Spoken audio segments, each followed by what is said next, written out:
Un pueblo tranquilo, 3 niños desaparecidos y un crimen que dejó cicatrices imborrables en la comunidad de West Memphis, Arkansas. El hallazgo de los cuerpos fue solo el principio de una historia aún más escalofriante. 3 adolescentes fueron arrestados, señalados como asesinos sin pruebas reales. Se convirtieron en los monstruos que el pueblo necesitaba para sentirse seguro.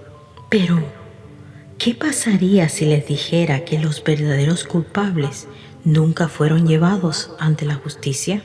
Yo soy su anfitriona, Liana Díaz, también conocida como Cubano 80, y hoy nos sumergiremos en uno de los casos más polémicos de condena errónea en la historia moderna, donde la justicia se esconde tras el velo del crimen.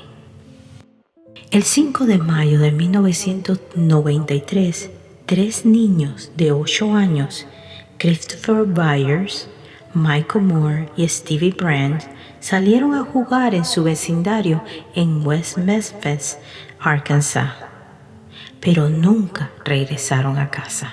Horas después, sus bicicletas fueron encontradas abandonadas en Robin Hood Hill, un área boscosa cercana. Al día siguiente, la pesadilla se hizo realidad. Los cuerpos de los 3 niños fueron descubiertos en un canal de agua. Estaban desnudos, atados con sus propios cordones de zapato y presentaban signos de violencia. La escena del crimen dejó muchas preguntas, pero el pueblo no quería preguntas. El pueblo quería justicia. Y cuando la gente tiene miedo, no buscan la verdad, buscan a un culpable. Y no le importa quién sea. En los años 90, el pánico satánico era un fenómeno real en Estados Unidos. La gente veía sectas y rituales oscuros en cada rincón.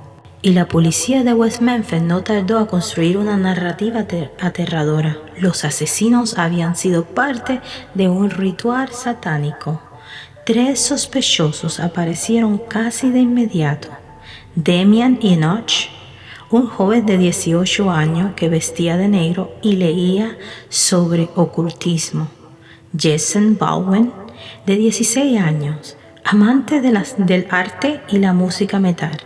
Y Jesse Miskelly Jr., de 17 años, con una discapacidad intelectual y un coeficiente de 72. No había prueba en su contra, no había testigos, no había prejuicios, y eso fue suficiente. La policía sometió a Jesse Miskelly a 12 horas de interrogatorio, sin abogado ni un padre o encargado legal presente. Agotado y confuso, Jesse terminó confesando un crimen que no cometió. Miskelly se retractó después, pero ya era muy tarde. El pueblo tenía a sus culpables. Por eso hay que tener mucho cuidado cuando le interroga la policía, especialmente si usted no hizo algo, de tener un abogado y pedir un abogado. Ese es su derecho. Las pruebas presentadas por la fiscalía eran absurdas. Un supuesto experto en ocultismo dijo que los asesinatos eran satánicos. Testigos afirmaban que Damian Enoch tenía una mirada diabólica. Se usó la ropa negra y los gustos musicales de los acusados como prueba de su naturaleza peligrosa. Imagínense eso, caballero, solamente por la manera que te viste, de verdad. Ni una sola prueba forense los vinculaba con el crimen, pero el jurado no necesitó más. Jason Baldwin, Jesse Miskelly fueron condenados a cadena perpetua. Damian Enoch, el supuesto líder, recibió la pena de muerte. 3 adolescentes fueron enviados a prisión por un crimen que no cometieron y el verdadero asesino quedó libre. Pero no crean que la historia terminó ahí. Durante 18 años, activistas, periodistas y expertos revisaron el caso. Y en el 2007 llegó la clave que cambiaría todo. Pruebas de ADN en la escena del crimen. El resultado fue claro. Ninguna muestra genética coincidía con los 3 de West Memphis, o sea, con los 3 muchachos que fueron acusados de la muerte de estos niños. Pero lo más inquietante fue que encontraron ADN de Terry Hobbs, el padrastro de Stevie Branch, un hombre que nunca fue investigado. Pero ahora creo que voy a buscar más información sobre él. A pesar de esto, el sistema judicial no quería admitir su error.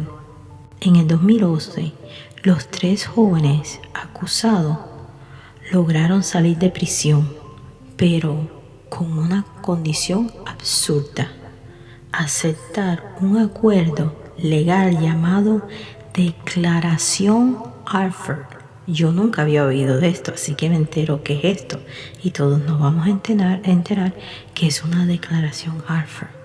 La declaración Harford quiere decir que los liberaban sin que el Estado tuviera que reconocer su inocencia o admitir su error.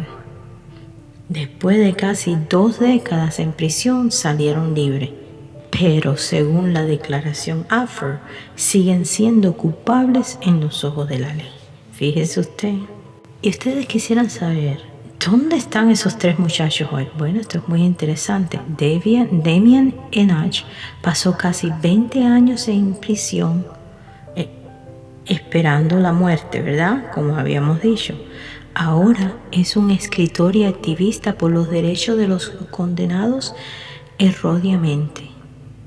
Jason Bowden se convirtió en defensor de la reforma del sistema judicial. Y J.C. Kelly Jr. ha tenido dificultades para reintegrarse a la sociedad. ¿Y quién no? Después de lo que le pasó y siendo acusado. Y se ha mantenido alejado de los medios sociales. En verdad yo no lo culpo.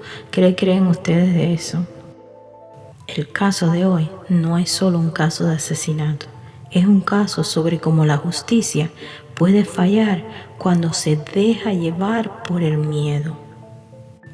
Estos 3 jóvenes fueron condenados no por lo que hicieron, sino por cómo se vestían, lucían y por la música que escuchaban, lo cual fue suficiente para sentenciarlos a la cárcel y a la muerte.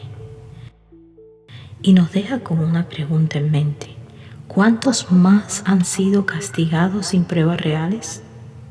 El verdadero peligro no siempre está en la oscuridad.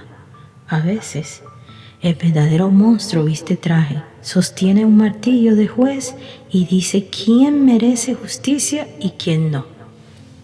Manténganse curiosos, alertas y seguros. Recuerden, todo lo que brilla no es oro. Y detrás de una sonrisa amable puede esconderse algo oscuro. Esta ha sido Liana Díaz, conocida como Cubano 80, en Tras el Velo del Crimen. Hasta pronto. Chaito.